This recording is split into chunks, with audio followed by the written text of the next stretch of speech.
Welcome, Lund loyalists, YouTubers watching on John Lund Unleashed and the Bay Area Sports Collective. Those watching on X and Instagram and listening on Apple and Spotify. It's John Lund Unleashed and JohnLundUnleashed.com. Brought to you by Riopel Cosmetic Surgery and Laser Center. Right now featuring amazing stem cell technology. For all your pain and for the guys, check out the latest in low T and testosterone therapy to make you feel like yourself again. Riopel Cosmetic Surgery and Laser Center at riopelcosmetic.com. Now, all juiced up and ready to go. Here's Johnny.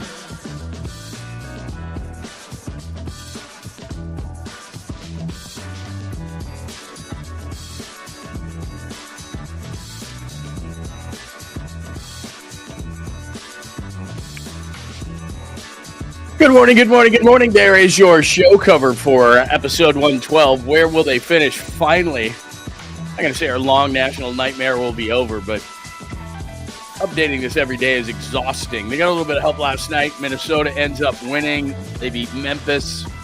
Ja is still throwing grenades into the stands. Isn't it nice having a guy like Steph Curry around? We don't have to worry about that. We don't even think about it. Gun gestures and all that kind of stuff, whatever. I don't care. You're supposed to be my team leader. I paid you like it, but no big deal. Episode 112. Good morning. Welcome to a Friday edition of John Lund Unleashed. However you are watching, thank you for making the time for our show today. In fact, let me make sure we're live everywhere. We are now. We're all set up with everything. So that means John Lund Unleashed on YouTube. Thanks for joining us.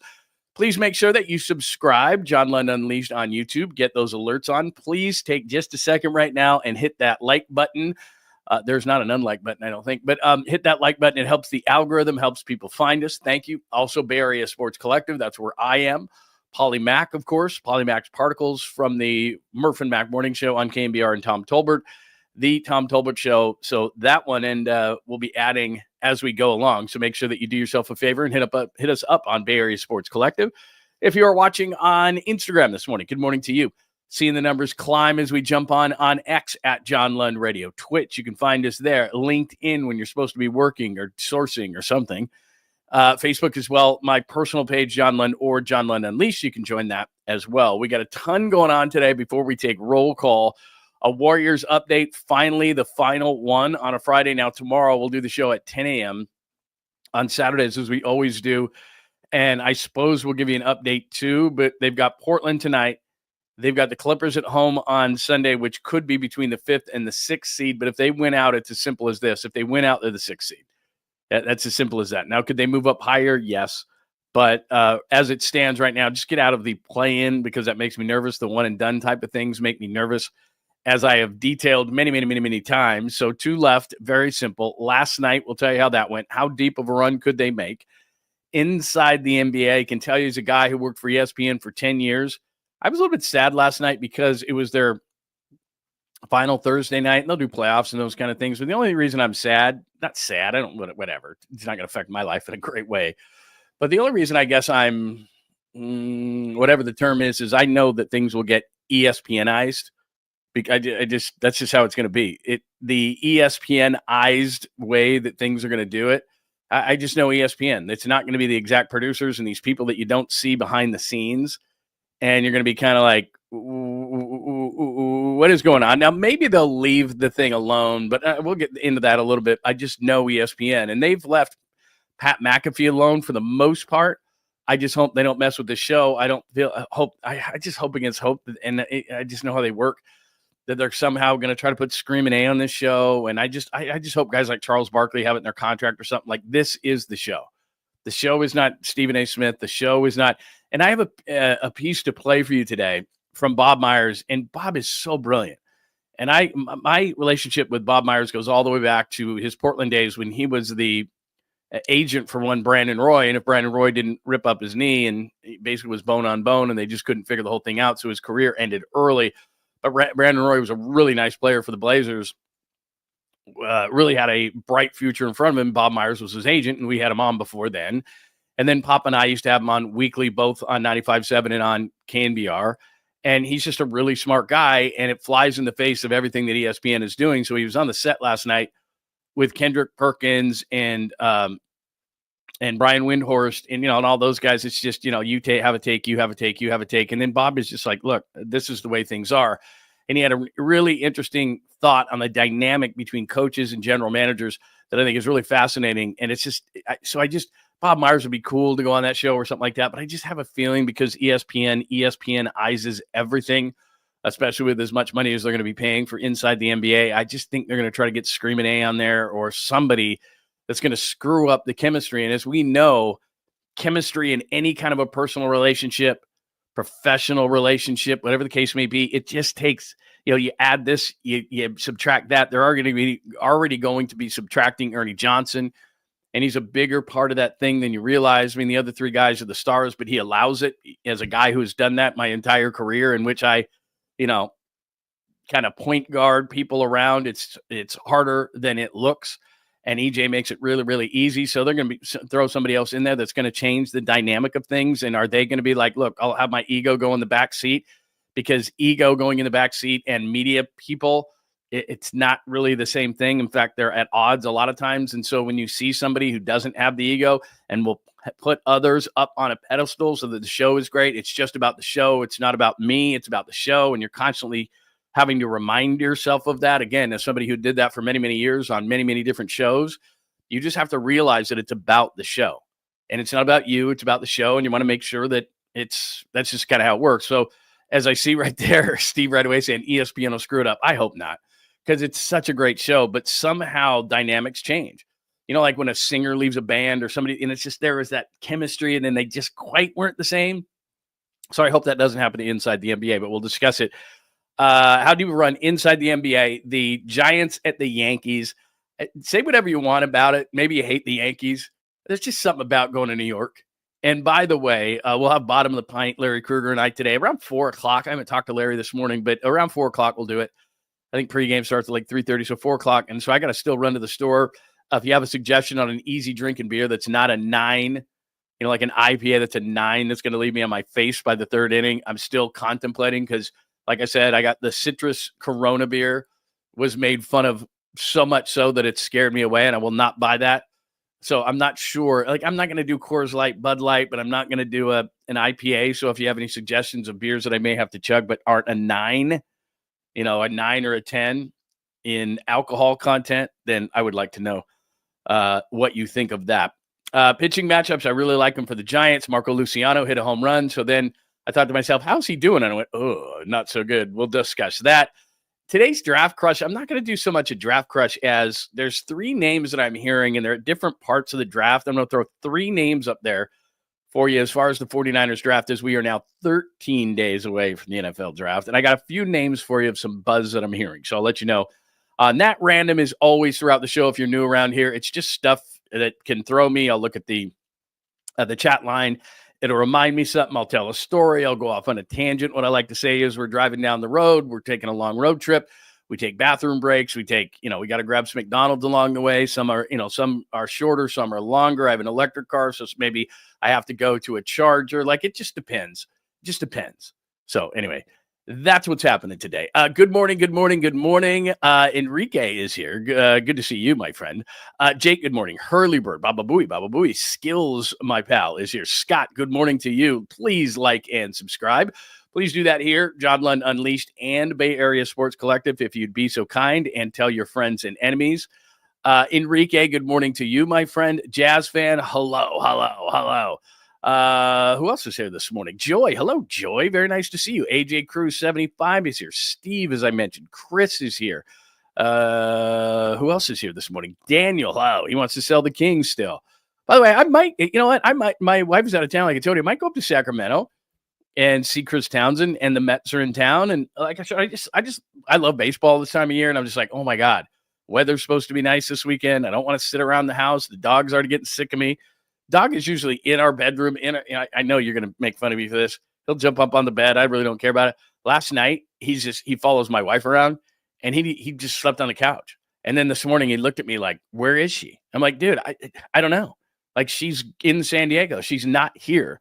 And he normally goes back to the bedroom, and at least if he doesn't sleep on the bed, which I know, then he'll sleep like on a dog bed or something like that. But this morning, I get up, He had not moved, and he's waiting for her to come home. And then when I walk back in the house, my studio's house adjacent, when I walk back into the house, he's laying literally up against the door and giving me this sad look like, hey, you're cool and all, and I'm glad that you feed me, but where is she?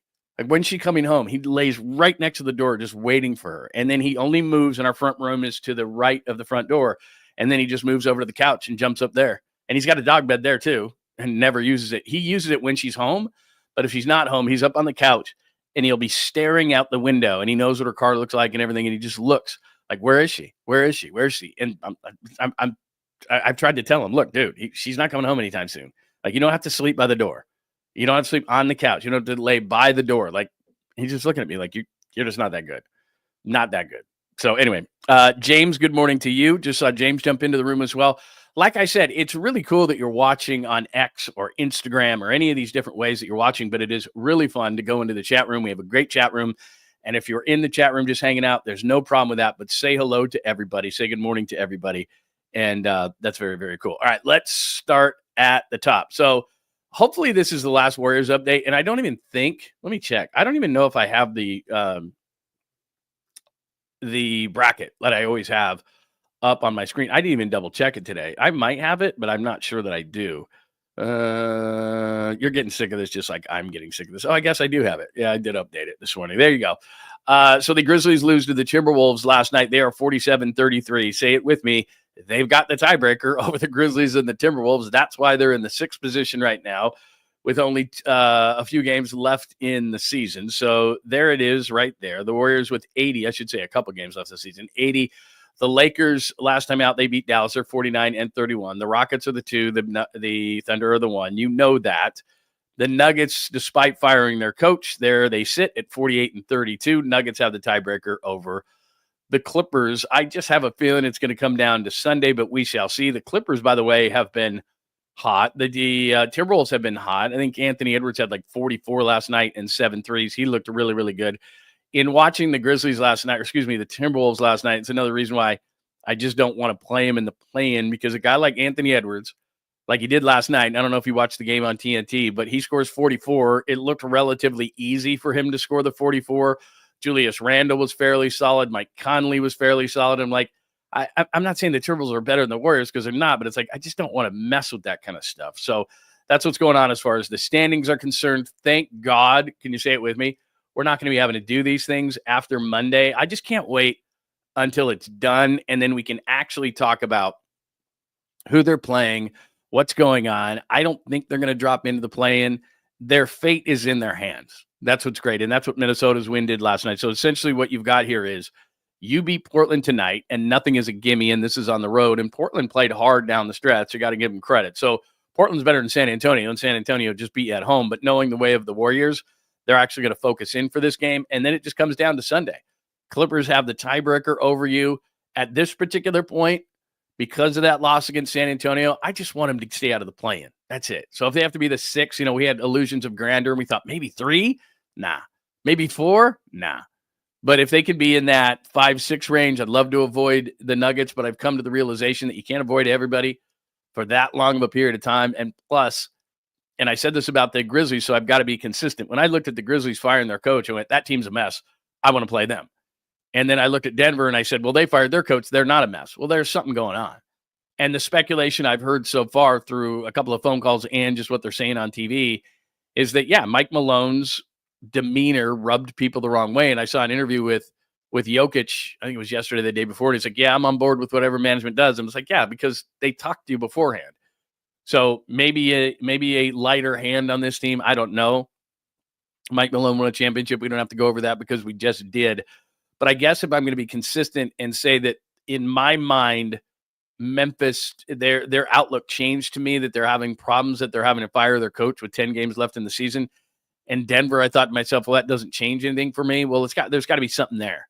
And one of two things can obviously happen when you bring in a new coach. Either you get that energy, and usually that is short-lived, but we've seen a team that replaces a coach, and then the players in their heads start to think, well, I don't want to be, it was the coach's fault, clearly. Somehow they play harder. To me, the losing streak was as much about, okay, maybe there's some chemistry issues. Maybe Mike Malone has given them every rah-rah speech and every mean guy speech. And I told you that story before, that coaches just kind of have a shelf life, and they've given every speech, every win one for the Gipper, every I'm up your ass, every speech. And I could see Mike Malone given his fiery demeanor, having given every speech in his book relatively early. So some guys can burn out in 10 years. Some guys can burn out in 5 years. And Mike Malone, given the way that he coaches, Tom Thibodeau is this way. I've said this about Harbaugh in football. There's just certain coaches who burn faster. The wick burns faster. And I think that that's Mike Malone. That's what I've heard. That's what I think. Now, does that mean negative or positive for Denver? Because I just have a weird feeling that they're going to end up, even though right now it's Lakers, I have a weird feeling it's going to be Denver.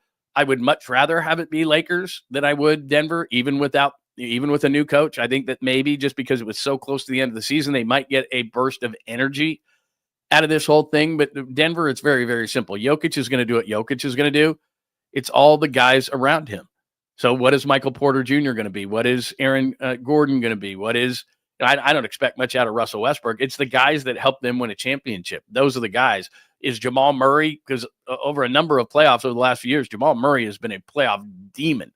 So are you getting that guy in the playoffs? How banged up is he? He hasn't played in a lot of games. To me, if Jamal Murray is healthy, all this stuff we're hearing about Mike Malone doesn't matter, because they're probably winning more games and they're probably higher up in the standings, and they probably don't fire Mike Malone. What do you care about that? Because I just think there's a magnet with the Nuggets. And when you and I reconvene on Monday, I just have a weird feeling that's who it's going to be, and that's who we're going to discuss. I could be wrong. Much rather have the Lakers, documented that many times. Anthony Davis is not around. Luka did score 45 the other night, spurred by being back in Dallas. There's no question about it. But for some weird reason, I think it's going to be Denver. By the way, I guess this is a good time to discuss this. I say this all the time, that personal appearances are not show fodder, but I was on with Damon Bruce a couple of weeks ago, or 10 days ago, or whatever it was. And who were we talking about? We were talking about somebody, and I said, Damon, because I had a piece of video or a picture or something, I said, are personal appearances show fodder? And he said, at this point, everything is show fodder. And I thought, you know what? That's a great point. And so everything is show fodder. And I don't know when this was taken. And I understand, your hair gets thinner or whatever, and maybe you think something's there. I don't know why LeBron is doing this. Maybe this is just some sort of a, what do they call it? The kicker for the Cardinals has this, some sort of I don't know, like a disorder or something. But it's like LeBron doesn't have any hair, and he's sitting there brushing it. And to me, it just seems weird. I don't know. I laughed when I saw this. So here you go. They did a good job. We give credit where credit is due. We did a good job of exporting the things that we have going on defensively. You guys will be able to remove one element that's been working against you last month as you turn. Like, is that an OCD thing? Is that like an OCD thing where it's just kind of like, there's no hair, it's not moving, like it's not going anywhere? He has the weirdest hairline that I've ever seen. Like, sometimes it looks really full. I don't know if he uses a spray or whatever the case may be. But, and again, this is coming from a guy who's having not a bad hair day, but a bad hair life.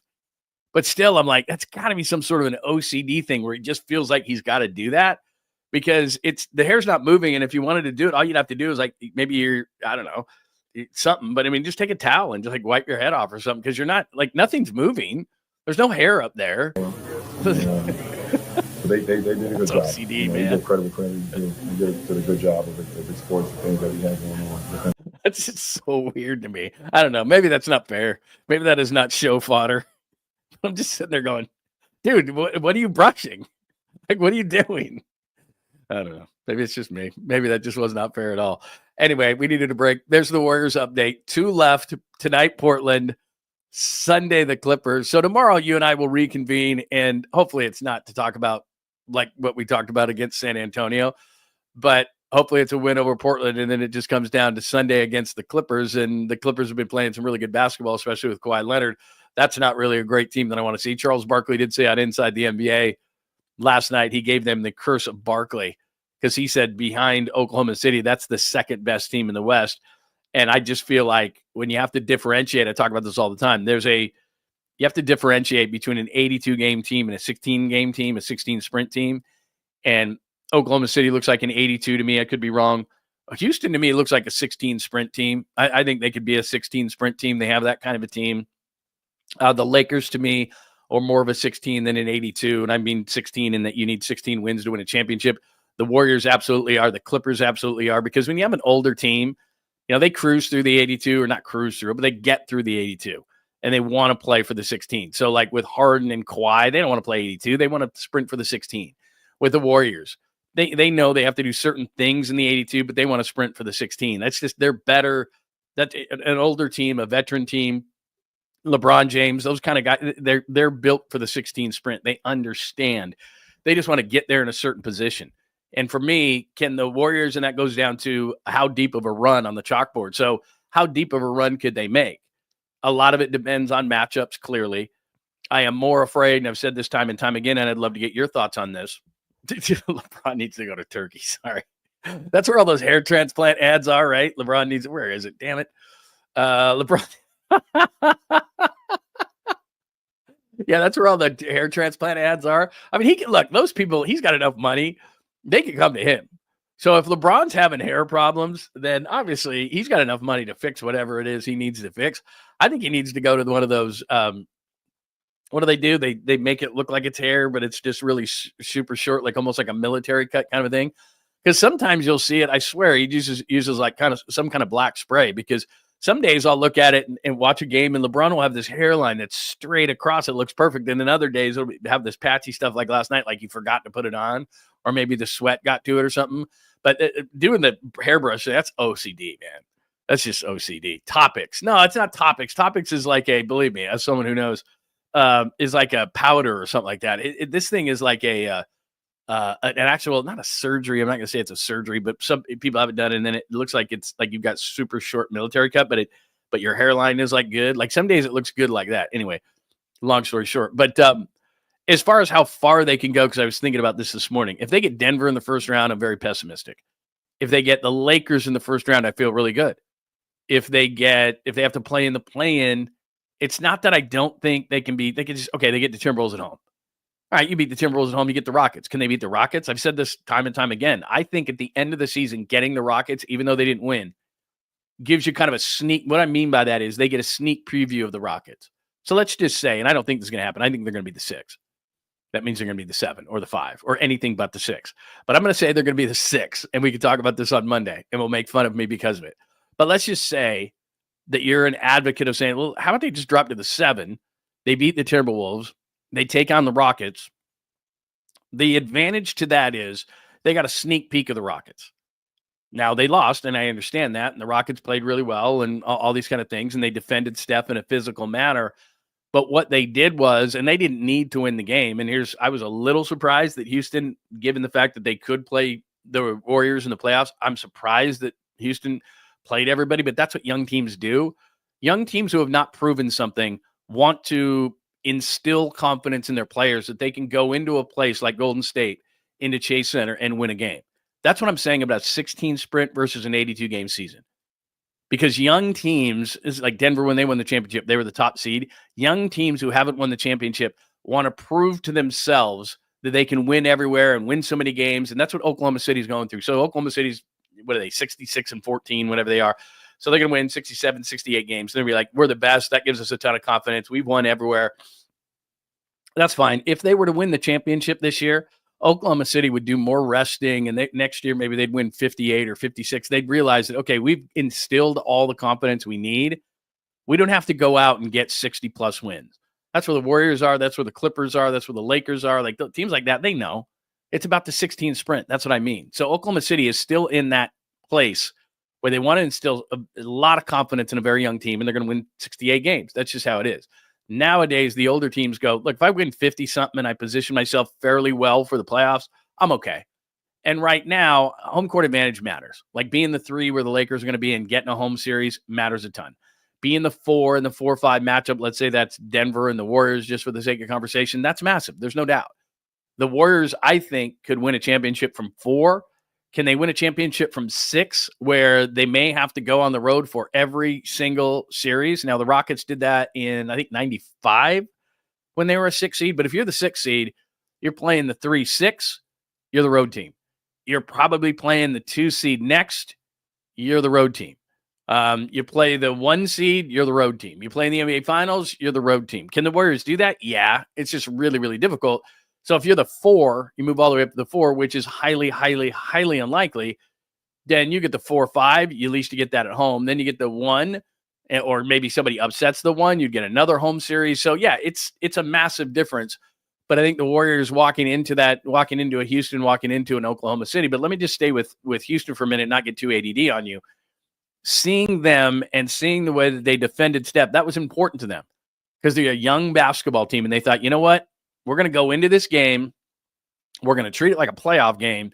And we're going to instill confidence in our young team. And I know they have a Fred VanVleet who can tell the team, look, I've won here. I've won a championship against these guys. He knows damn well that the basketball gods took out Clay and took out Kevin Durant. But he can still say that. He can say, yeah, look, I beat this team. But that doesn't mean anything to Aman Thompson. It doesn't mean anything to Jalen Green. It doesn't mean anything to Sengun or any, these young guys. So I feel like the Rockets are still in that place like Oklahoma City where, okay, let's instill confidence. Let's go into Golden State, treat this like a playoff game. We win, and these guys know that they can walk into this arena and win. And that's all well and good, but the Warriors already know they can go to Houston and win. They already know they can beat Houston in the series. They just feel that way. So now they got an opportunity to see how Houston's going to defend Steph in the playoffs. They got an opportunity to see really the whole bag of tricks for the Rockets. So if they play them, they already kind of had a sneak peek. It's kind of like, in boxing where the first couple of rounds, especially with heavyweights, really heavyweight boxing is like this. You're kind of feeling the opponent out. They got a free look at the Rockets, and the Rockets tried. If I was the Rockets, I would have said to my crew, look, we're good. We can walk in here and we can beat this team. I'm not going to show a potential first-round opponent everything we got. We're not going to throw the physicality and everything at Steph Curry. We're just going to, a couple of guys are going to sit out, those kind of things. I just think that was maybe a problem for the Rockets. Yeah, they got the win. Yeah, you feel great. They're going to be the 2 regardless. You don't want to slow the thing down too early. I understand that. But if they're in the 6, that's one thing. I have a weird feeling it's going to be the Nuggets. If they're in the 7, which I don't think they will be, let's say they lose that game to the Clippers on Sunday, though, and the Clippers have been very, very good, then all of a sudden you're hitting the 7, potentially playing Minnesota. That scares the hell out of me because Anthony Edwards, as we saw last night, drops 44 and 7 threes, and you're going, that ain't good. But if you were to get out of that, and then you'd play the Rockets, I'd feel pretty good based on the fact that I know this is weird, but they got beat, but they got a free look. So if they were to play the Rockets in that next round, then the opposite end of the 1, that would kind of be an interesting situation. And now you're on the 3-6 line, which could potentially be Lakers and maybe the Nuggets would be on the other end of the thing. So to me, I know this is a long answer to a short question. How far can they go in the playoffs? I think it's just dependent on being away, honestly, of Denver. I think they can beat the Lakers. I think the Lakers made themselves less of a playoff team without Anthony Davis and his size. I think they beat the Lakers in a series. Maybe it's 7 games. I think they beat the Rockets in a series. I think the Rockets are really, really good in an 82-game team, but I think that showing the Warriors and playing really, really hard, I know that's weird to say, and giving them some sort of a blueprint of how you're going to defend Steph and do those kind of things, I think it's advantageous for the Warriors. I think they win that series. Who else? Oklahoma City would be very tough. I'm really interested to see what they do early in the playoffs, especially against a veteran team. The Lakers are going to be the 3, so they'll be opposite them. If Denver is opposite them in the 4 hole, if the Clippers are opposite them in the 4 hole and they get a veteran team in the second round of the playoffs, I think that Oklahoma City is going to lose. And then now you're looking at, so I think they can go really, really far. And if I'm being consistent, I think that Denver could have issues. I don't know what their internal issue is, but when you fire your coach with 3 games left in the season, it's a problem. And it could mean that you get more energy, or it could mean that you're just falling apart. I don't know.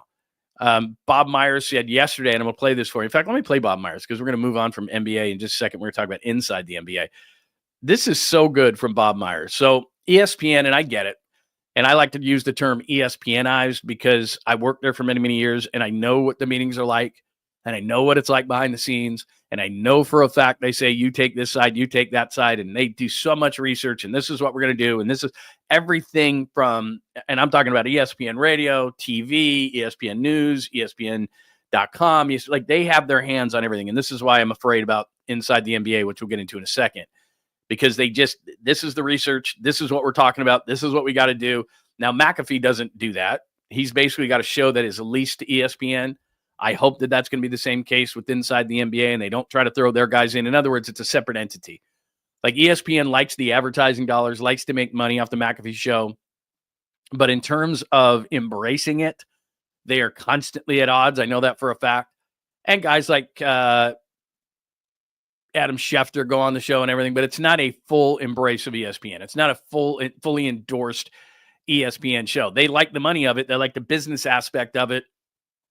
But when Pat McAfee says, are we going to do that car wash where we have all the ESPN guys on? No, they don't do that. They put on Schefter, but they treat Schefter a little bit differently than the rest. Everybody else on ESPN treats him like this god. If Adam Schefter says it, it must be true. Whereas McAfee and company, they just screw with them, and it's funny. And they just keep with kind of what they do. And so I hope inside the NBA is like that. Having said all those things now, so everything is ESPNized. It's all about opinion. It's all about throwing crazy ideas out there. It's all about lists. It's all about Mount Rushmores. It's all about, and then you get a guy like Bob Myers, who I wouldn't mind being on inside the NBA time a little bit. Although Bob's funny. It's not that. It's just kind of, he's dry in the way that he does things. I'm sure he could put up with the crap that they give each other. But if there was a guy that could be on that show and could add something from a front office perspective, because Shaq player, Kenny player, Charles player, and then you got the straight man. So they don't really have a front office type, but I could see them giving him a lot of grief. So that would be kind of be funny. But Bob Myers talks about the dynamic between the coach and the general manager, and I'd never heard it really explained this way. So let's take a listen, and then we'll talk about it. Coaches have to win, right? And if you're not winning, you have to get along. You have to have a reason for ownership to keep you if you're not producing at a high level on the winning chart. So I think what happened here was when you combine the fact the team wasn't performing as ownership thought it should, and you got a GM and a coach, and by the way, those guys not getting along, because I did do that job, that relationship is built to fail. You have to work so hard to maintain a good camaraderie. Here's why. Coaches are day traders, and I don't say that condescendingly. They have to be day traders. They have to win games. GMs are value traders. They have to look further ahead. Sometimes those two things do not align. And how do you delicately have a conversation with your coach? And it's been written, I think it's true, Calvin wanted to play certain guys. Michael Malone wanted to play other guys. That happens all the time in the NBA. But here's the difference. How you have that conversation will allow you to preserve the relationship. If it's, hey, listen, I need you to play, Peyton Watson a lot more than you're playing him. So you better start doing that. No coach likes that. Instead of, hey, listen, I see what you're doing. I know you're using Westbrook. Can we get a little bit more? But isn't all of this is all with Jamal Murray having missed the last 5 games. And that's where you have to be strong enough, Malika, to overcome. Every team. See, I don't know what you think of that, but those two, that's the most insight I've seen on any ESPN pre-half post-game show this entire season, maybe combined. And I don't know if you were watching Kendrick Perkins, but he's totally lost in this whole situation. Like, he's watching or listening, but he's kind of looking at the desk like, I have nothing to add here because there's tremendous insight. And unless ESPN basically tells me what side to take on a certain thing, I got nothing for you. So he's sitting there and Windhorst is sitting there and they just start, just hot take machines. And I get it. That's the way that the media works nowadays. But they're kind of out on this conversation. Malika Andrews kind of pushes it along a little bit there at the end and says, but this is with Jamal Murray. But the one thing he said, and I've never heard it described like this, and I thought it was completely brilliant, was that coaches are day traders. They've got to win now, tonight. I got to win, I got to win, I got to win, I got to win. And then... By the way, Bob Myers says Bob Myers does not need to fly to Turkey. I mean, I agree 100%. I'm so jealous. And believe me, the hair is even that much better, even close up. Like, I can't tell you how many times I wanted to reach out and touch Bob's hair because if God gave you a head of hair that was perfect, it would be him. Like, it's unbelievable. Like, I've seen him at practices and stuff like that. And even when it's kind of tussled around, like he's in sweats and it's kind of tussled around a little bit, it still looks good. Like, it might even look better like that. It's unbelievable. But anyway, I digress. But he said head coaches are day traders. So they need to win right now, every day. That's their focus. Like, win right now. Right now. And then he said general managers are, I forgot the term that he used now, but they've got to look out for the long term of the organization. And he said at times it's like this. And so Denver, but here's the part that's interesting for Denver. Again, if they take on the Warriors, how will this front office / coaching dynamic change things, if at all? But what's interesting to me is ownership basically said, All right, both of you are fighting, and apparently it sounds like it's over Westbrook, which is amazing to me.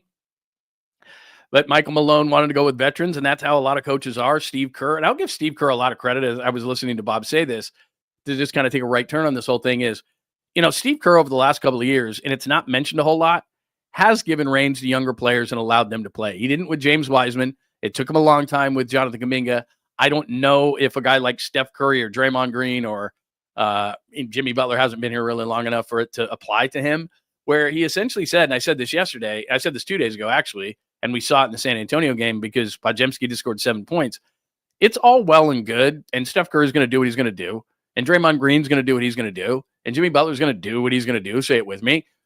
But if this team is going to go anywhere deep in the playoffs, anything meaningful, it's about the way that Podziemski has played lately outside of the San Antonio game. It's about Jonathan Kuminga finding his role and excelling in it, not every third night, every single night of the playoffs. It's about Moses Moody when a team is designing a way in the playoffs because they see you every single time for 7 games or however long it lasts, they are drilling down. So Moses Moody, you're going to get those open baseline threes. You're going to get those corner threes. You got to hit them. I'm not saying you got to hit them at a 60 or 70% rate, but you can't hit them at a 25% rate. You can't be Harrison Barnes when he was at the Warriors, not San Antonio Harris Barnes, and just beat you the other night, where they were forced in, the Kevin Durant situation happened, but it was like, this team has decided Harrison Barnes on a corner three is going to be the shot that they're going to give up, and Harrison Barnes couldn't hit him. That's what it came down to. And that's why he went off to Sacramento and Dallas and San Antonio, and he's kind of bounced around. He hit a nice shot the other night, but he wasn't doing it consistently enough. That's what we talked about it with Andrew Wiggins. When Wiggins was two-way Wiggs in 2022, he was hitting those shots.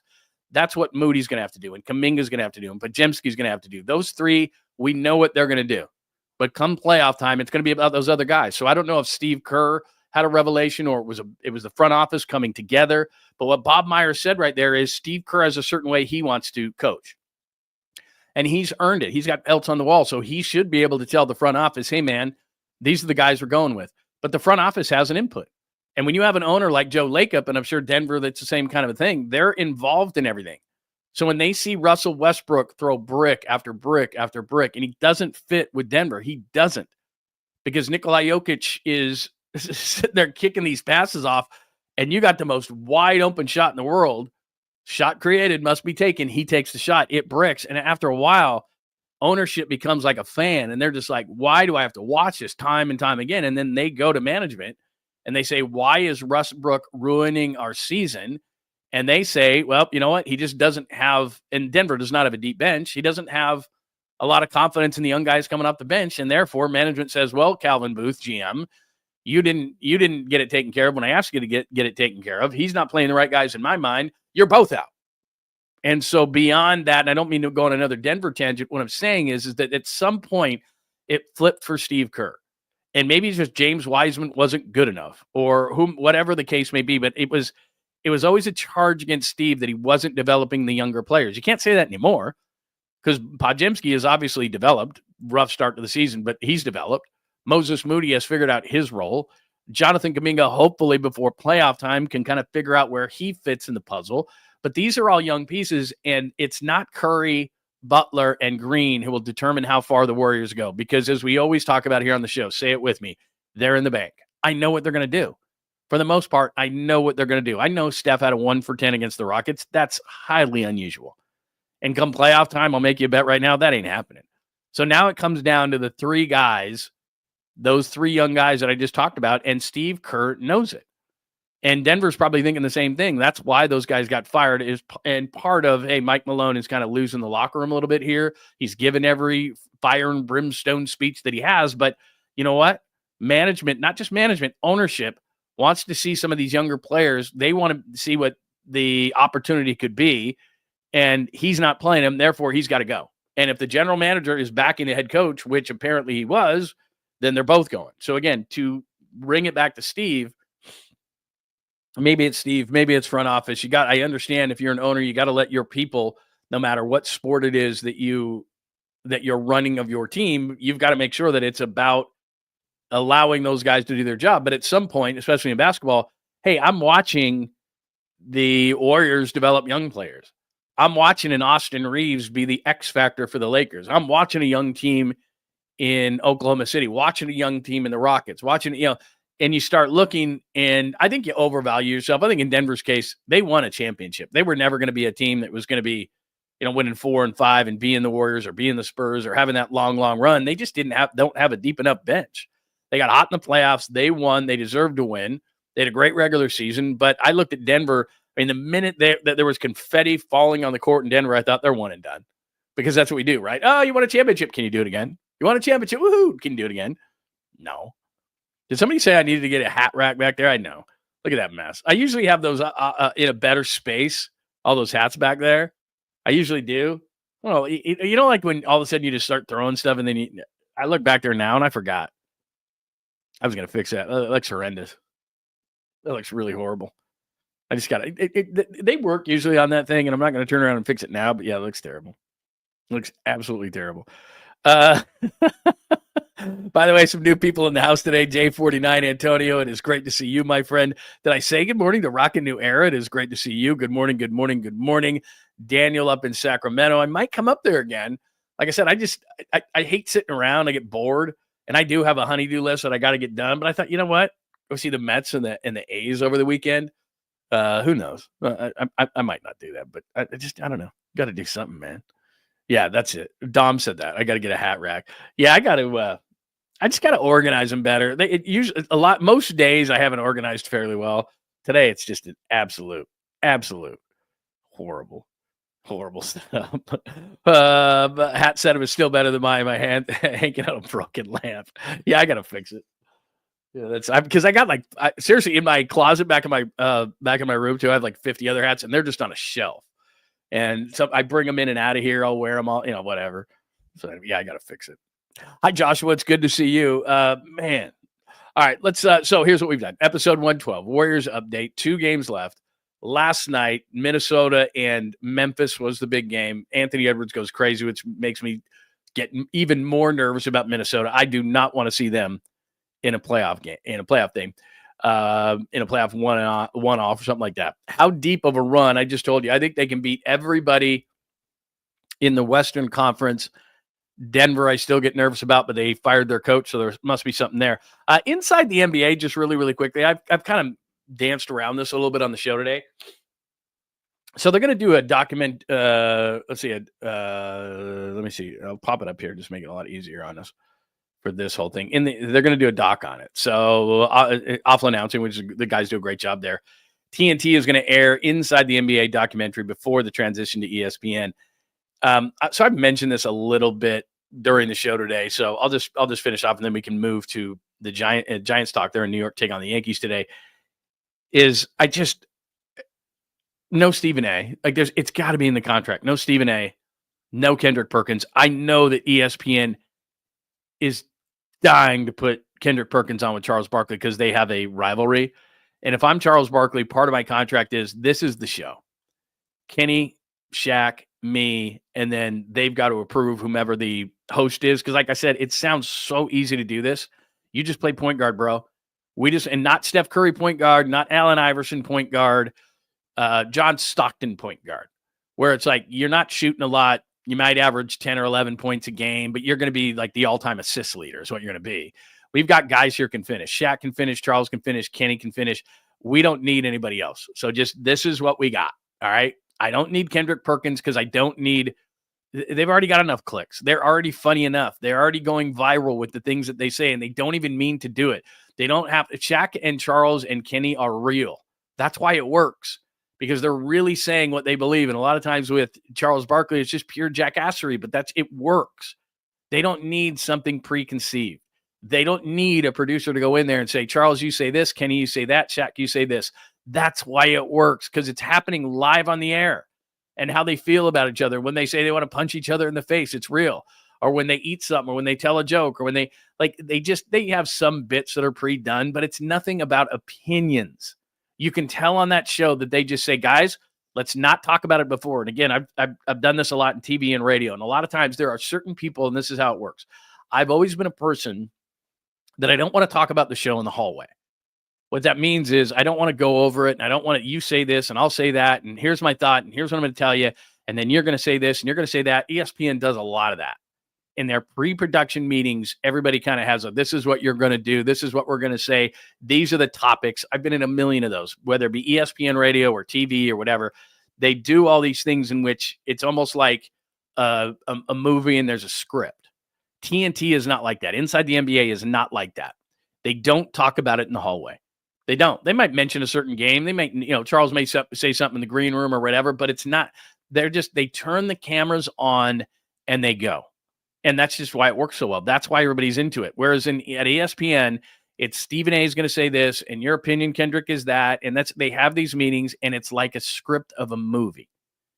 And inside the NBA, it's not like that. So if ESPN throws a producer on there that's used to everything being ESPNized, that show is going to be ESPNized, and it's not going to be around very long because that's not how Charles Barkley especially works, and nor is it Shaq, and really nor is it Kenny. Those two guys especially, though, Shaq and Charles, it's just off the hip. And that's why sometimes they say stuff where you go, what are you talking about? But that's what makes it funny, because you watch that show and you go, I have no idea what's going to happen. I have no idea what they're going to say. I have no idea. They don't know either. And that's part of the greatness of it. And that's kind of how I do things. Like you can tell, I do a lot of video and I get a lot of stuff and it's things I want to talk about, but really a lot of times it's wherever it takes you. And that's the best shows. Greg and I would text each other a couple of things. Papa and I, we would text each other a couple of things as ideas, but I didn't know what his opinion was going to be.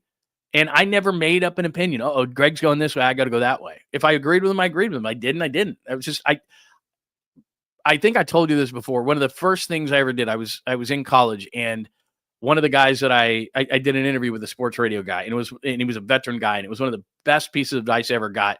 And so you pick and choose things from certain people that you respect. You do the same thing in your job. You watch and you see, and you can learn as much from people who don't know what the hell they're doing as you can from people who really know what they're doing. But one piece of advice stuck with me. He said, you're on the air far too long, far too many hours in a day to not be who you are, because eventually it's going to show. So there's too many guys on ESPN that's not who they are. And then they're on the air and they're told what to say and everything else. Charles and Shaq and Inside the NBA is real.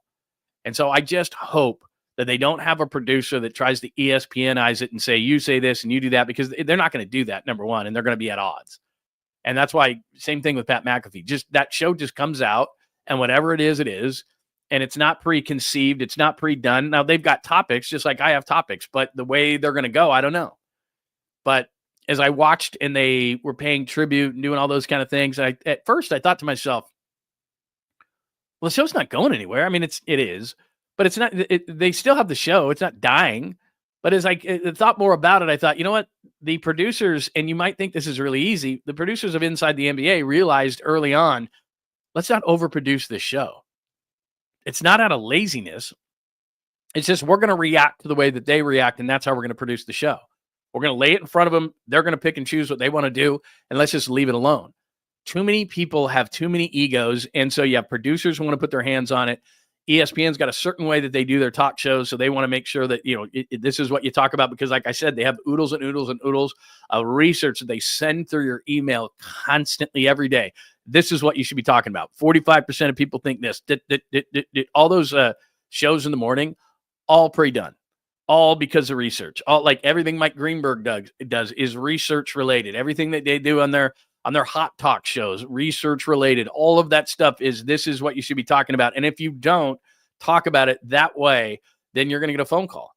When I was working in Dallas, that's how it was. Those guys, that was the beginning of streaming. It was in the early 2000s. And a lot of times, and we were owned by ESPN. We weren't just an affiliate. We were actually owned by ESPN, what they call an O&O, an owned and operated radio station in Dallas. It's no longer the case. But we were 103.3 FM in Dallas, and we were owned by ESPN, a handful of stations. LA, New York, some of the big markets were owned by ESPN. And what they would do is they didn't used to be able to hear us. And so we would do all sorts of stuff and do what we wanted and everything. But then what happened was some regional offices for ESPN were moved into our building. And therefore they heard us every single day. And then those people in Dallas would complain, and they would tell Bristol, hey, listen. And this was, like I said, the streaming isn't prevalent like it was today. And then they would tune in and they would say, well, Lund, didn't you get the research packets today? You're supposed to be talking about this, this, and this. And I was like, well, we're in Dallas, and that's different. It's a different market than the East Coast. So I thought we could talk about this, this, and this. And they were like, eh. And so what I'm saying is Charles Barkley is a much bigger name, and they know what they're doing. And obviously they're going to, they've been successful in the way that they've done it. So I just hope they don't assign some ESPNized producer. I hope that in the contract of Barkley and Smith and Shaq, that it's in there that they have to approve all personnel changes. Certain people can come in here, certain people cannot. We're not having Kendrick Perkins. I don't care about the fireworks. We don't need them. We don't need pyrotechnics from Kendrick Perkins. We don't need him from Stephen A. Smith, even though ESPN, the powers that be at ESPN, I'm rubbing my face because they're salivating. They're salivated at thinking the type of fireworks that can be shown if Screaming A is on one end and Charles is on another. The problem's going to be Charles is just going to be honest and just go, you're a jackass. I mean, that's just the way it is, because you're talking more loudly and faster and in a way that makes you seem like you are credible does not mean you are. I mean, they'll just flat call them out. Now, maybe that's going to be great. Maybe it's going to be bad. Personally speaking, the show's already successful. And we've seen this in every walk of life. Just a tiny, tiny change and up, everything's gone. The chemistry's gone. I don't know how to explain it, but if one of those guys is on the set, chemistry's going to be gone because they don't do things the same. I did that a lot longer than I thought. I thought we were going to be quick on inside the NBA talk, but we're not. All right, so there you go. That is the inside the NBA talk. From a person who has seen it firsthand, I can just tell you I'm very skeptical that they're going to keep it the way that it's been that way. But we'll see.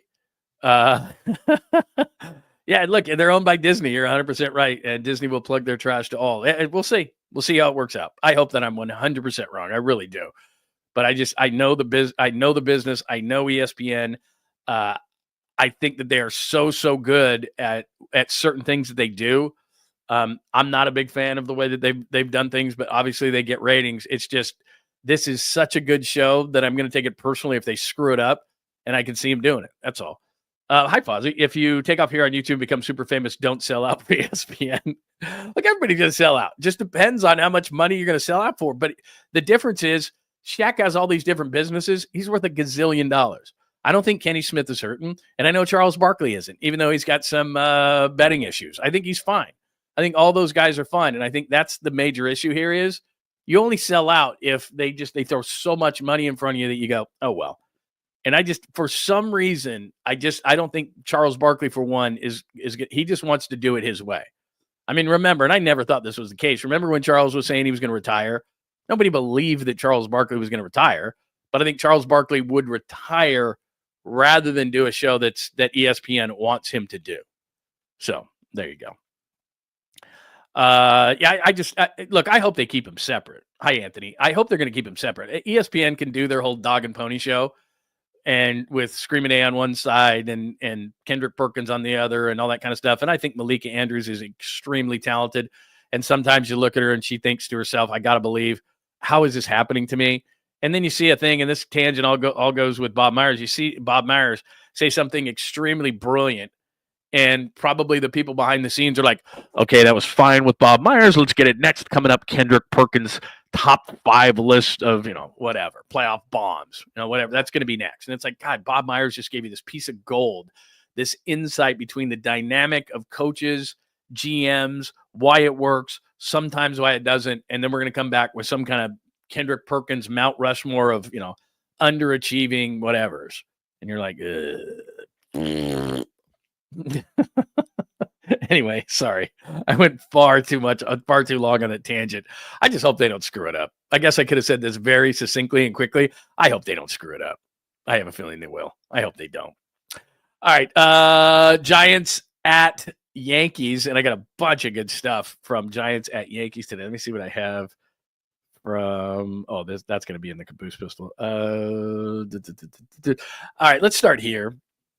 Let me see what I've got to show you as far as that goes. Let me just see inside the NBA picture. Oh, here's what I like. All right, let's start here. Giants at Yankees. First of all, I've never been a Yankees fan. I'm a West Coast guy my whole life.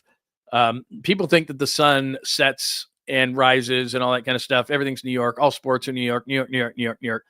Having said that, West Coast guy, I have West Coast bias. They have East Coast bias. It does mean something for some reason when you're in New York against the Yankees. So there are series where you go, there's 162 of these. This isn't a big series. I don't know why I think it's a big series. For some reason, and I'm a person, I don't need the national media to be talking about my team. In fact, I'd rather they didn't. But there are some series, no matter how well the Yankees are playing, and they're playing good, not great, but there are certain series that you circle and just go, okay, here's a litmus test. And the Yankees, even though they don't have Garrett Cole and all this kind of stuff, they're a litmus test. I mean, they just always are. And so I go in there and I hope they can take 2 or 3. They just lost their first season series to the Reds. And I love the pitching matchup. So this is what we've got on hand. So Robbie Ray, who first start, gets the first 15 and then falls apart, but he's better than Marcus Stroman at this point in his career. Jordan Hicks, you know my feelings on him, but he's off to a solid start, as he often is. So at this point of the season versus Will Warren, that's advantage Giants.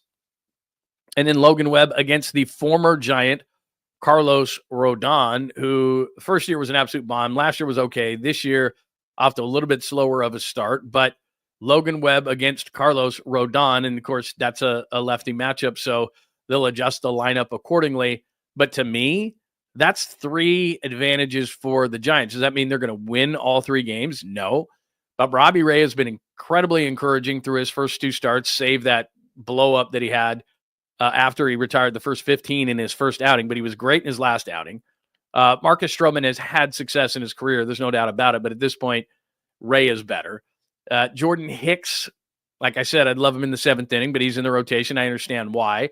And especially with Justin Verlander getting off to a slow start, Jordan Hicks, that's a matchup that should be an advantage for the Orange and Black. And then you get Logan Webb, and he could pitch great like he did last time. And then a guy like Hunter Green can beat him. So we'll see as far as Carlos Rodon. But there are 3 matchups that favor the Yankees. If their bullpen can hold up the way that they normally hold up, that is advantage to the Giants. And then they play the Phillies after that. And the Phillies is more important of a series because are the Phillies going to win the NL East? They're the best team in the NL East. But are you going to be battling with them in a wild card? It's possible. Atlanta's off to an incredibly slow start, but it's only 10, 11 games into the season, so I'm not going to panic on that. But these are 2 litmus test series back-to-back. The Yankees are always a litmus test. No matter how good they are, it's just you go into Yankee Stadium. It's just the way it is.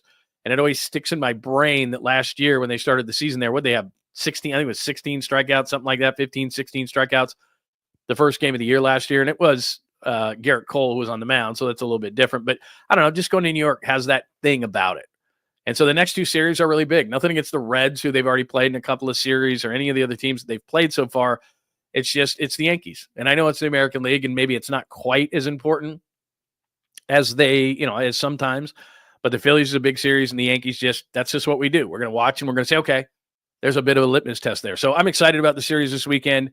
I still might go up and see the Mets and the A's just because I'm kind of jonesing to see live baseball. So we'll see. But that's a big series to me as we continue to try to evaluate whether the Giants are real or not. And to me, it takes, in any professional sport, any sport period, it's about 25%.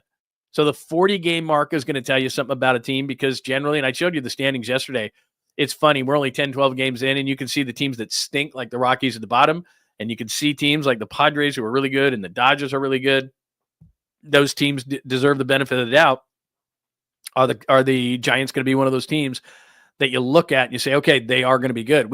I can't tell until there's about 40 games in the season, but I'm always excited to see a Yankees series because I like to stick it to them. Because the Yankees are like, whatever, the Giants. And it's like, well, they have a pretty good tradition. They're not the Yankees, though. All right, whatever. How many times did I have to hear, oh, but Aaron Rodgers went back to the Yankees, the power of the pinstripes? Whatever. I hope they sweep him. Bottom of the pint, on the chalkboard there in the middle, bottom of the pint, that just means that Larry Krueger and I, 4 o'clock today, and I do have to run out and get beer, like I said. What should I drink today on the show? I am not going to do the citrus Corona. So what is a beer that you enjoy if you're sitting around the house and you don't want to drink an IPA that's like a 10, I don't need to get hammered. Because what I like to do is I like to sip on them throughout the game. And I'm going to do the same kind of setup that I did on opening day. I'm going to bring in some hot dogs. I'm going to bring in, I know I shouldn't eat any of that stuff, but I'm going to bring in peanuts, the whole 9 yards. And so what that tends to make me do is that I think I'm in a baseball game.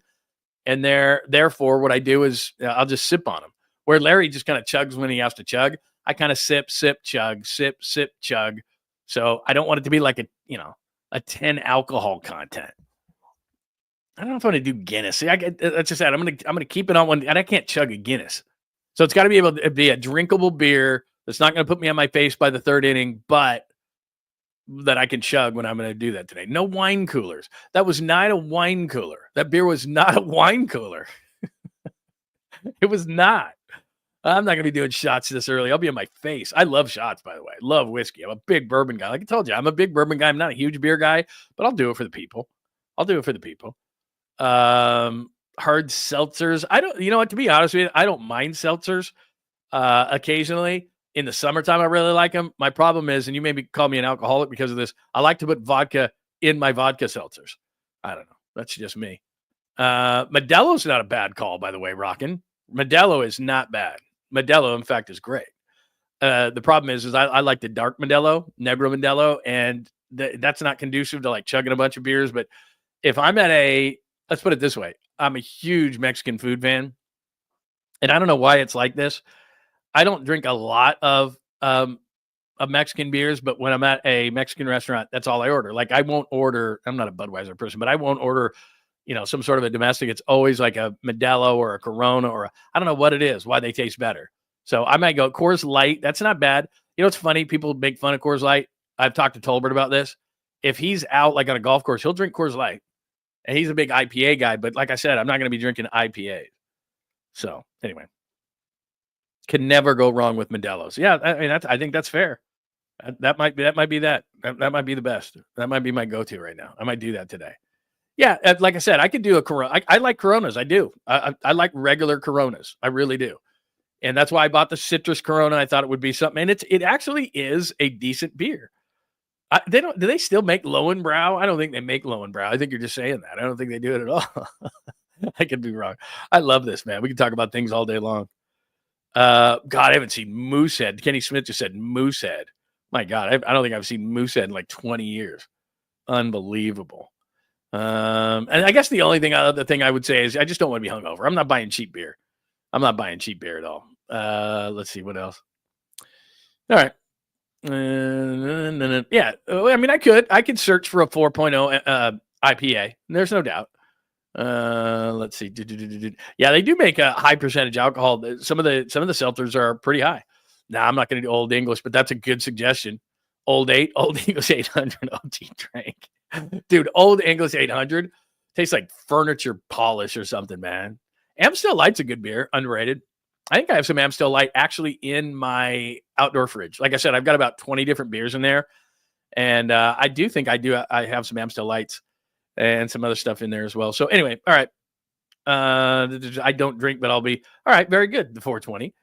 Very cool. Yeah. Look, I respect everybody, man. Make your decision. That's not a bad one. The Italian beers make an appearance today. Not bad. All right. Let's see what else. Bottom of the pint, 4:00 today. Make sure you tune in to Krug and I, and we do a live broadcast during the game. We'll have a lot of fun with that. Pitching matchups I showed you. Luciano, man. I don't know what to make of this dude. So let me play this for you last night. I need to get a minor league person on. Melissa Lockhart does a really good job. There's a number of people. And when we used to do this on KMBR, people loved it. We would get during the broadcast itself, it would get a decent number. But then on the podcast, we would post the podcast, and people love talking about a prospect. They just love it because it just means that there's hope for the future. Everybody loves talking about baseball prospects, top 30 prospects, this and that. So I got to get somebody on to talk about that. But so I'm looking through things to talk about, and I see this Luciano home run. I think this is in Tacoma. This is not at home. This is in Tacoma against the Rainiers, which, by the way, 16-ounce pounder Rainiers. I used to drink those in college. Super cheap. You could get a 12-pack of what they would call Rainier Pounder. So it was a 16-ounce bottle.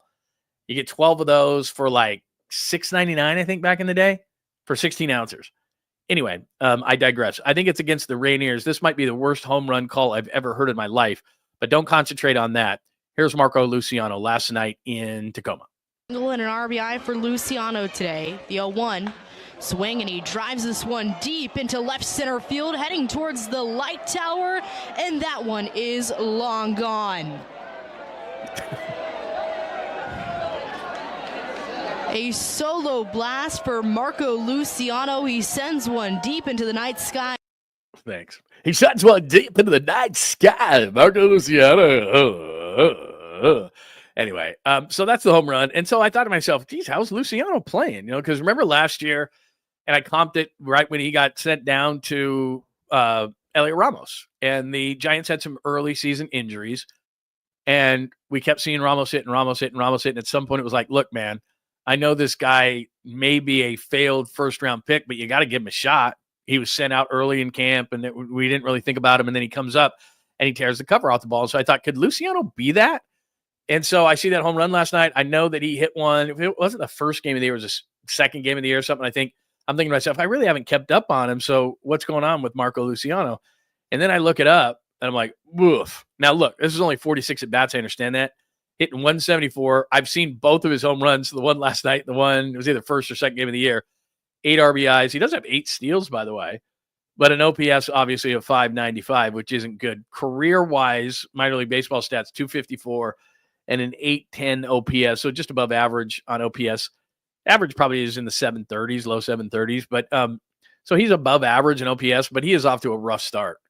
And I don't know if a lot of it for a player in professional sports, it just comes down to confidence. So I don't know how much confidence he's playing with. They've jacked him around. He's playing different positions. Maybe he doesn't feel comfortable. I have no idea. But he's still only 23 years old. It's just 46 at-bats. I understand that. Willie Adames is off to a slow start. I'm not worried in the slightest about Willie Adames. I think he's going to have these numbers he's going to have. If Chapman's off to a slow start, he's going to have the numbers he's going to have. So there's certain guys that, look, they've got it built up in the closet. They've got credibility. They've got equity. So I'm not going to panic on these guys. But I just thought, that was a nice-looking home run. I've seen him hit a couple of home runs. I wonder if he's off to a good start. 174. Only 46 at-bats, but 174. And then this guy, Jeff Young, always puts the minor league stats up, so I like it because I can look. That was just last night. I saw that before I looked at the stats, too. So I see the home run, and then like 2 posts later, I see that Luciano's 3 for 5 the home run, 2 RBIs, 2 walks, and I'm thinking he might be off to a really good start. And then I saw 174, and I'm like, oof. So anyway, I'll keep you up to date on what's going on with him. But because here's the thing. There's going to be injuries, A. And B, there's 2 players on the Giants right now, and I don't give them the benefit of the doubt, and that is your leadoff hitter is hitting 105 with like a 146 on base percentage, that being one Lamont Wade Jr., and he's not going to play on Sunday because you got a lefty matchup in there, so maybe that's going to be Casey Schmidt, but they could use a first baseman. Now, I know you're screaming Bryce Eldridge. I'm not going to bring him up until he's really ready. Defensively, he has some woes too. I know he's the future. I'm not saying that. I'm just saying, like, if you're looking for a position for Luciano, I was thinking maybe he's off to a hot start. Could he play first base? Because Casey Schmidt was a third baseman, then he was a shortstop, then they used him a little bit at second. Now he's at first, and I'm thinking, well, maybe that's where Luciano plays, but that's not where they're playing him. They're playing him in the outfield to see if he can find a spot there, but they could use a first baseman both short and long term, and I know that everybody's saying it's going to be Eldridge. We'll see. And then Tyler Fitzgerald at second base. He had a couple of hits. That was nice, but there's a couple of guys who play middle infield, and if they're off the hot starts too, I'm not going to give Tyler Fitzgerald the benefit of the doubt.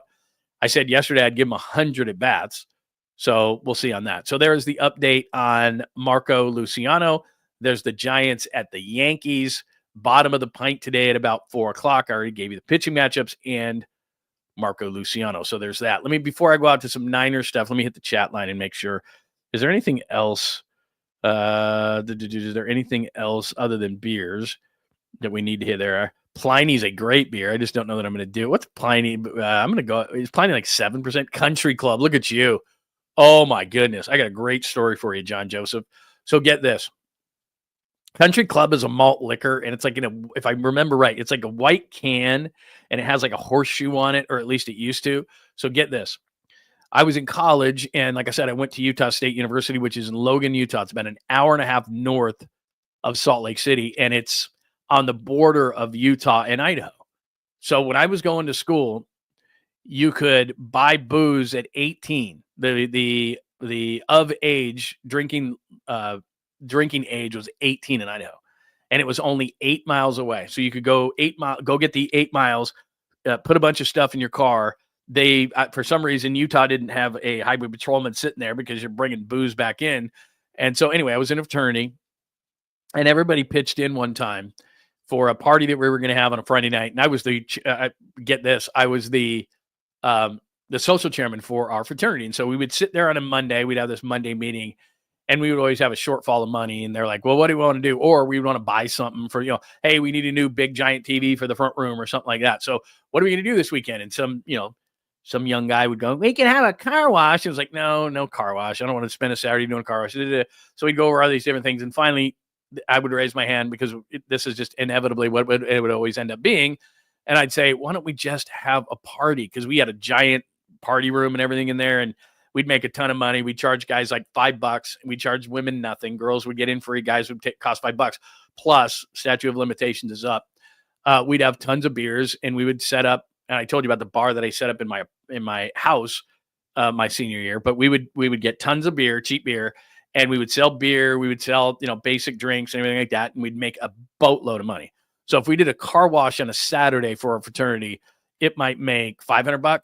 If we had a party at $5 a head for guys, and we'd sell booze out of the place, mostly beer, and we'd sell the beers for like, I don't know, $3 a piece. This is back in the day. We'd sell them for like $3 a piece. We'd make thousands. I mean, we make $2,500 easy. So it's like $500 for a car wash, or we all party and we make $2,500. And so at the end, after everybody was screwing around going, this is what we could do, this is what we could do, this is what we could do, I just raised up my hand and go, let's just have a party. What are we, being stupid? And so what would happen is, amongst fraternity row, you would go to the other social chairman and say, are you having a party Saturday night? And they're like, no. All right, fine, we will. And so we would because you want to make sure if there was already 2 parties planned, you wouldn't have a party, but you'd be like, okay, 2 weeks we'll do a party. We'll make a bunch of money. So long story short, with your country club thought, let me just pop that back up there because some people may have forgotten what I'm talking about. So there was a malt liquor called Country Club. And I remember one time crossing over, and they had a special on Country Club. And like I said, it was back in the day because they just didn't used to brew beers like this. Like if you could find like an 8%, because in Utah, beer in Utah is 3.2%. It's the law. I don't know if they've changed it. In liquor stores, you could get higher percentage. But if you went to a grocery store and you bought beer in Utah, it's 3.2%. You got to drink about 25 of them over a case to feel anything. Maybe that's not the case, but still 3.2. It's low. So we would cross the border, and this was before, they made high alcohol type beers, and it was a malt liquor. It wasn't as thick as like an Old English 800, but it was a malt liquor. And I think the percentage on it was something like 8%, which for kids in Utah was like, you're drinking almost 3 beers to 1. And so kids would get hammered, and we were so stupid. And so anyway, I think we bought, I'm not even kidding you, there was a display with all these cases of Country Club malt liquor, and everybody kicked in for the party because you're going to get your money back. Plus the fraternity is going to make money. And I think we bought, I don't know, 25 cases of this stuff. And it's in the back of my car. And I just remember going back, and it was like me and like 2 other friends, and we're crossing the border with like, 18 years old with like 20 malt liquor. And I remember, and like I said, for maybe a case of Country Club malt liquor at 8% alcohol back in those days, might have been not even $10, probably. I probably wasn't even $10. Might have been $8, $9, something like that. And then we sold them for like $3 a piece. So I mean, we made good money on that kind of stuff. But it reminds me of Country Club. And I just remember walking in, and in what was cool in these like tiny little liquor barns that they had in Utah, in Idaho, right at the border. It was one of those. These were like convenience stores, but you would walk in, and they would have all the beer in a cooler, and it was the best. And so you walk in there, and then you walk in the cooler, you're like, ooh, they got Country Club on sale for $8.99 a case or something. And we just kept coming out of there, And you got to think to yourself, like, there's this cashier there that's thinking that they're in this tiny town in Idaho, going, well, we know what they're doing, and we just loaded the whole thing up. Country Club. I hadn't thought of that beer in forever. Anyway, true story. Probably 25 cases. And I'm thinking to myself, I'm like a bootlegger, going across. True story. We got to look it up. White can, and it had a like a horseshoe on it, blue horseshoe or something. I had to double check on that. True story. Yeah, bootlegging. We're bootlegging right across. And I can't believe they didn't sit somebody there. Like, you want to bust a kid?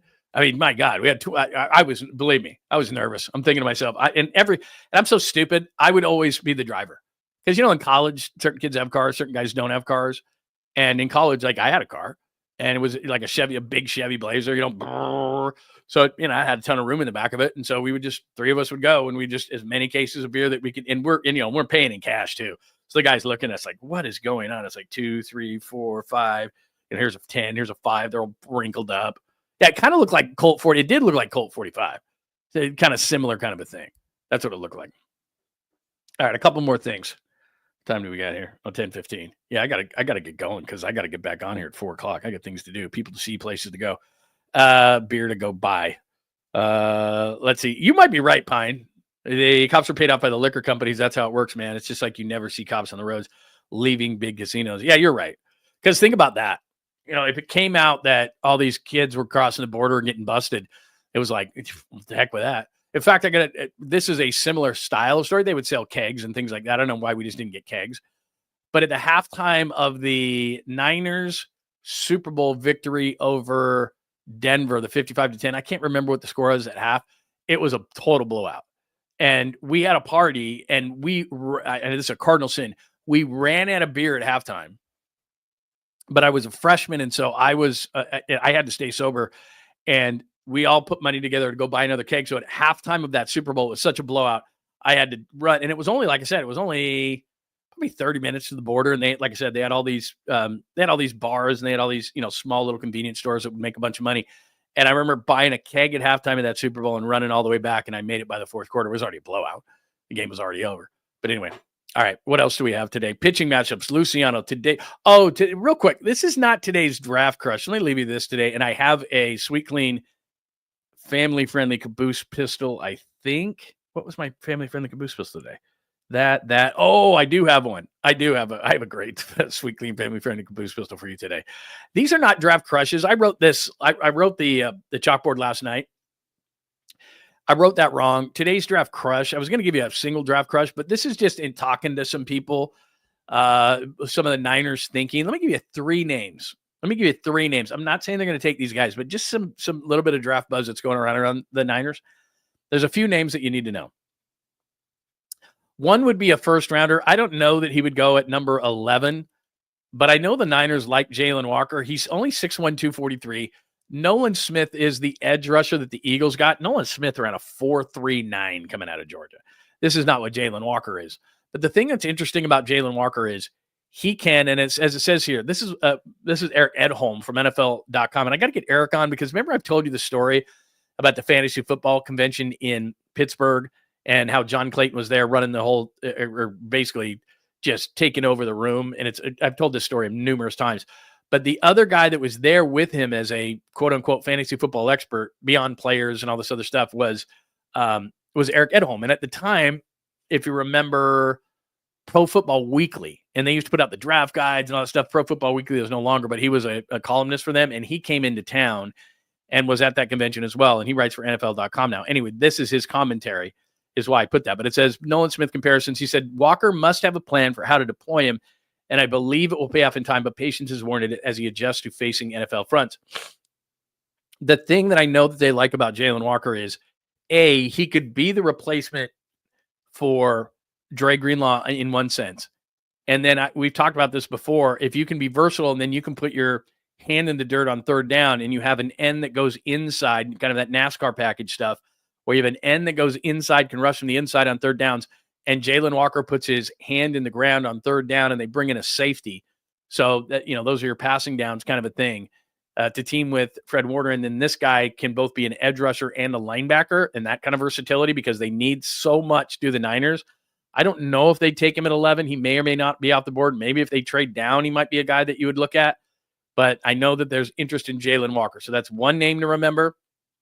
Here's another one because we've talked so much about offensive linemen with the 49ers and would they go early? I think the 2 favorites of the 49ers, Campbell and Membu, are going to be off the board at number 11. If one of them are there, I think they're going to take them. If not, then here's a guy to consider in the second round. Now, you probably know who this guy is. Josh Simmons. He had a knee injury, major knee injury, and so he was out the majority of the year, but he can play tackle, he can play guard, but if he was fully healthy, this is a guy that would be talked about amongst the top tackles. And the fact that Edholm and a lot of other people have him in this range in the 30s tells me that if I'm the Niners, and remember, they have 11 picks and they can move around, and I don't think they're going to move up in the first round from 11. Like if there was a guy, I've said this before, like an Abdul Carter that all of a sudden he slips to 9, then I think the Niners might be interested in something like that. But Simmons is a guy that if he's around near the end of the first round, that I could see the Niners coming up and getting him. Or if it's early in the second round, so they end the first day and then everybody redoes their board. And then the second day starts with like pick 33. And there's always those rumors about teams wanting to move up to get that first pick. A lot of times it's for a quarterback. I can see a lot of teams wanting to move up for this guy early, that like first pick in the second round, because they don't love the knee. They don't love the knee. They don't love the knee. Now he could go late in the first round too.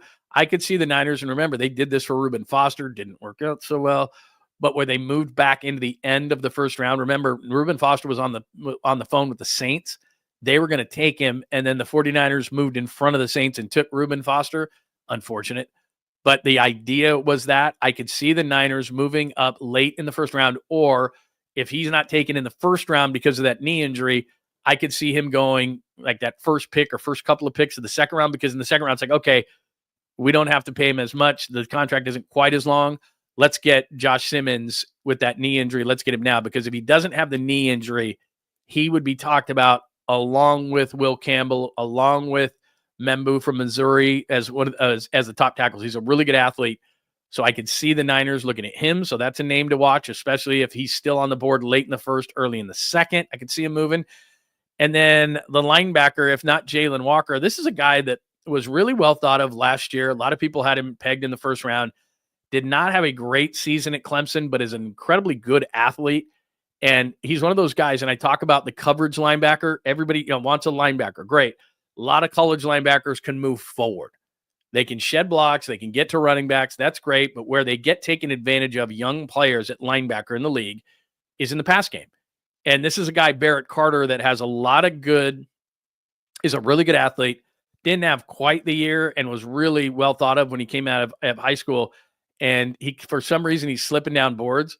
If this guy was, again, second, third round type of a guy, if he's there, I'd love it if the 49ers took him, and I've heard some buzz there. So as Ed Holmes says, just outside of my top 100, 6'2", 231 remains a worry. That's not really a worry anymore. You're worrying about the 6-foot part of the whole thing. 230 pounds is fine.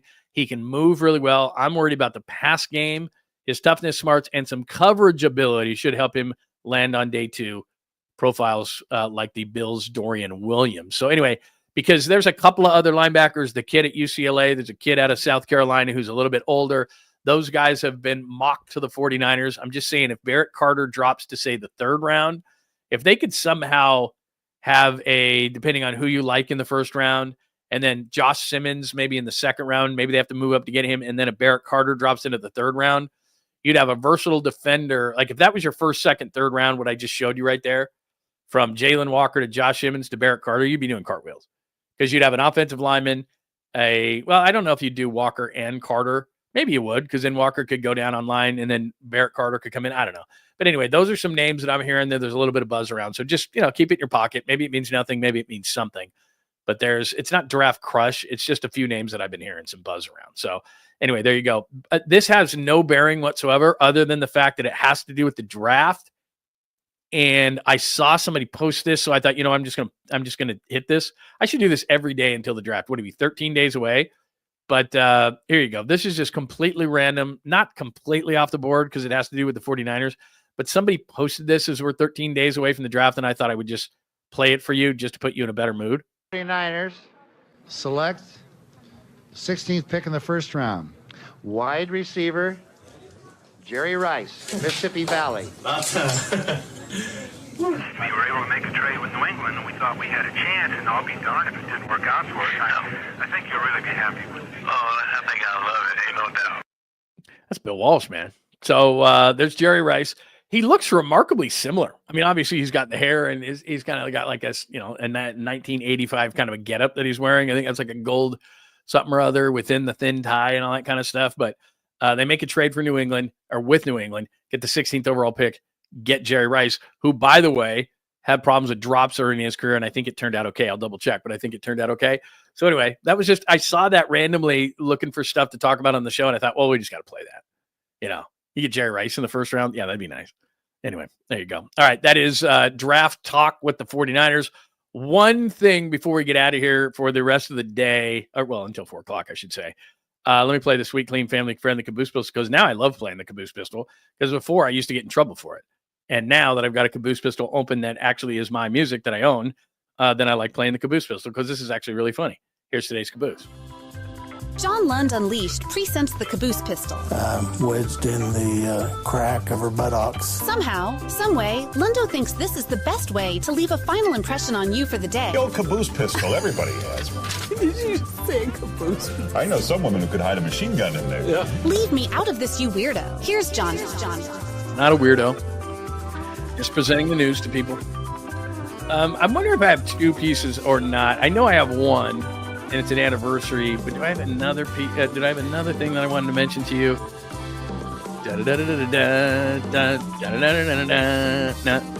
No, I guess that's it. All right. No, I didn't have anything else other than what I'm going to play for you in a video. I thought I might have had one other thing, but I think it's just the one thing that I'm going to show you. Luciano, this and that. And yeah, I think that's it. Okay. It's just the one thing with the Sweet Clean friendly Caboose Pistol. So it was a year ago yesterday. I saw this today and I thought, oh, a year, but it's a year ago yesterday and we missed it. So that's fine. O.J. Simpson passed away at the age of 76 on April 10, 2024. April 10, 2024. So it's been a year yesterday, I guess. Today's the 11th, right? So a year yesterday for O.J. passing away. And this will always be one of my favorite jokes, only because things are a really good joke when half the people are laughing and half the people are cringing. And nowadays, you just can't do this. I mean, I remember, I think I've told this story before, and this was years ago, actually. Bob Saget was on with Poppenheim. We used to, on 95.7 The Game, until it went horribly wrong one day. We used to have comedians on almost weekly. Cobbs and a lot of the comedy clubs that are in the city would want to have these guys on. And we had some of the best comedians in the world on. I mean, it was absolutely unbelievable, except for one day. Before I play this for you, I'll give you a little story. One day we had this guy on, and I don't even remember what the guy's name was incredibly racist. And he was on, and Greg was on location, and I was in the studio. And so my producer kept telling in my ear, let him go, let him go, let him go, let him go. And my program director had run down the hall and was in the other studio doing this, like he was an air traffic controller. I mean, get down a little bit so you can see my hands. And he's screaming. There's a talkback button, right? And he takes it away from the producer and has this thing button pushed down, screaming, "Got to get him out of the studio! Got to get him out of the studio!" It was unbelievable. And the more uncomfortable I got, the funnier he thought it was. And he just kept going and going.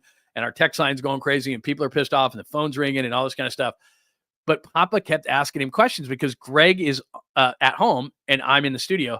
And I kept using the talkback button to the producer because all he had to do was just turn Greg's mic off, because we've got this studio and obviously you can't hear Greg at certain times, and it's called potting him down. So he said, I'm talking back. I go, pot Greg down. And Greg kept asking him questions, and Greg and he was oblivious to the fact that everyone's going crazy. And so finally, I just have to cut the guy off. And I go, all right, man, Cobb's Comedy Club. And we just went to break. I didn't even say anything. I didn't say and we'll be back on 95.7 The Game or anything like it's just, and we never had comedians after that. Never had comedians ever, because they just this guy went crazy. He just went totally rogue on us. But I mean, we had some of the best comedians ever, and it sucked because we just had tons of guys. And there was guys who said things that was like, I don't know if we can say that, but I guess we just did. And this guy went totally rogue, and that was his act. I mean, that was his bit. That's what he did. So anyway, long story short, we had Norm Macdonald on before. So I'm going to play a Norm Macdonald cut, and you probably know what this is. But this is when you could still do great comedy, and I don't know that you can do this today because everybody wants to be PC, and nobody wants to make fun of anybody, and nobody wants to get punched in the face by Will Smith and all that kind of stuff. But this is one of the best, I don't know, is this 30 seconds? So Norm obviously went in on OJ anytime he could. And so this is, I don't know what year of the ESPYs this was. What year did Woodson win the Heisman? 97, 98, something like that. So it's in that range. So here you go. Here's a little Norm Macdonald on the 1-year anniversary of O.J. Simpson's passing. Charles Woodson, how about that? What a season he had.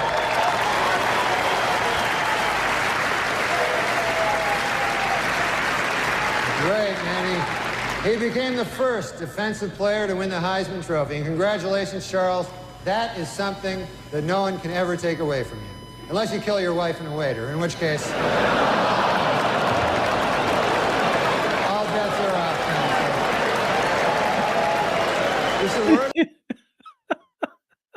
Okay, hold on. Let me move this back a little bit and freeze it. That's Ken Griffey Jr.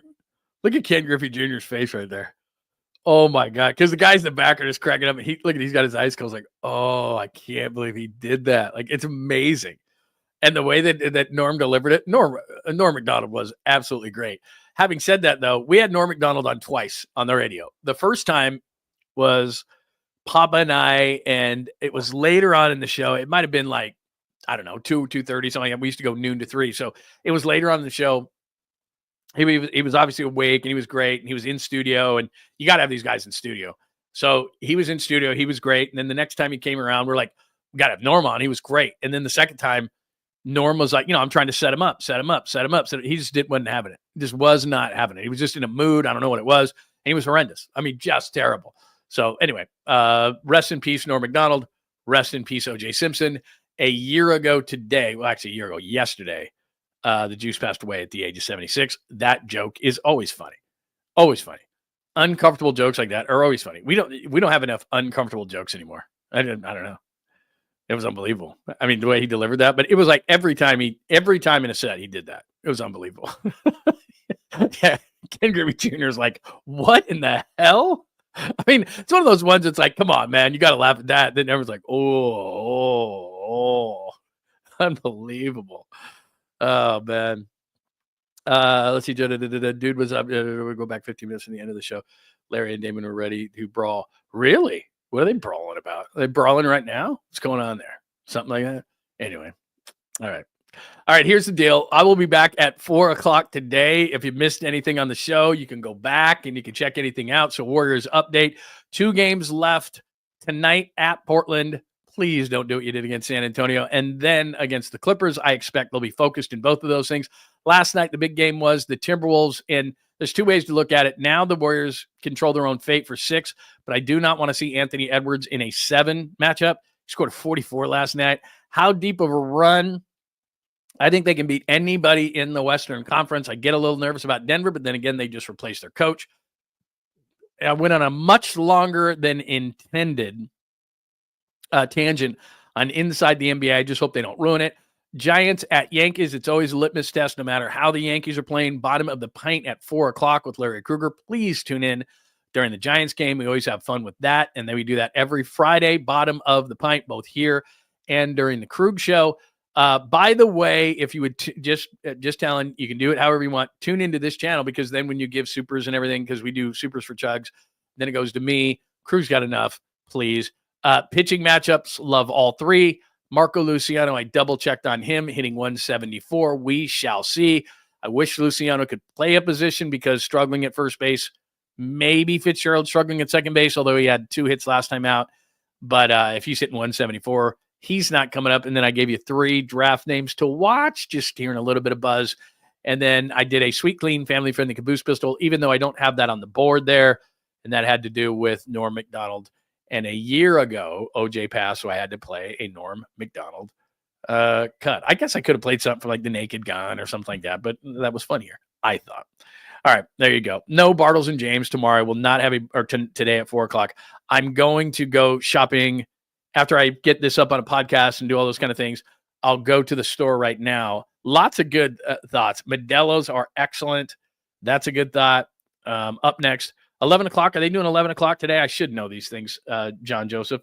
10:34. That'll give you plenty of time. Go to the bathroom, get some coffee, come back, maybe do a little bit of work, even though it's Friday and you're not doing any work. I know you. You're not doing that. So, yeah, jump on with the boys. They're doing 11 o'clock. I'll be back at 4:00. Yeah, I mean, come on. That's outstanding. Just the way it was delivered. You just don't see that anymore. That can't offend anybody. Let me look at your set. Like ESPN now. ESPN, there's no way they'd allow that joke. Like ESPN, can't tell that joke. You cannot tell that joke. Let's see. Thank you for your support. We're still doing Bartles and James. I know it. Hi, Nathaniel. Very good to see you, my friend. Molson's a good call. I haven't had a Molson in forever. I'm telling you. All right, let's see what else. All right. That'll do it for today. Not for today. That'll do it for the first part of the show. Remember, 4:00. Come on back, please, and let's hang out. I know you got to do some work. So between now and then, Hi, Miguel. Good to see you. Between now and then, please get a little work in and then come back at 4 o'clock. Polly Mac, Polly's Particles, along with Creative Tony, they're coming up at 11 o'clock on the Bay Area Sports Collective. So it's very simple. If you're watching on X, if you're watching on Instagram, thank you so much. Bay Area Sports Collective on YouTube. Also, Bay Area Sports Collective on Twitter. Just look it up. We're on Twitter, X, and we post a bunch of stuff on there now too. And John Lund Unleashed. Please subscribe. Keep those alerts on because you never know if there's breaking news. I could even be on before 4 o'clock. And those thumbs up really help the algorithm. So please, even if you're watching on Instagram or X, please come over to YouTube, give us a thumbs up, give us a like, because that helps spread the word about the show. Thank you so much for hanging out. We will see you or hear you or see you at 4 o'clock when we do Bottom of the Pint. Enjoy your Friday. Oh, whoa, I didn't see this. Hi, Bill M. Sorry, I almost screwed up. Blue Moon. Oh, that's not a bad. You know what? I have some Blue Moon in the outside fridge. I almost missed Bill M. Never would do that on a super. Blue Moon. That's not a bad one. That's kind of growing on me a little. Light kind of a beer. Because like I said, it's got to be something where as I'm drinking this thing, thank you, Bill M. I appreciate the insight there. My wife is a big fan of Blue Moon. She's not a big beer drinker, but she does like Blue Moon. All right. I think finally that'll do it. Hi, 49ers diehard. Who else? I miss anybody else today? Very good to see everybody today. If I did not mention you today, sorry about that. Hi, James. Good to see you. Think I hit everybody just about. But anyway, everybody have a great Friday. I digress. Great Friday until 4 o'clock. And I'm sure I will see you back then for the Giants game. See y'all then. Have a great Friday between now and Thanks for hanging out with John Lund Unleashed. We'll try to be better next time, though I wouldn't hold my breath. Please like and subscribe on the John Lund Unleashed Pod YouTube channel. Watch live shows weekdays at 8 a.m. on YouTube, Instagram, and X. And make sure to have your alerts on for shows throughout the day or night. All things Lund can be found at johnlundunleashed.com. johnlundunleashed.com. Goodbye!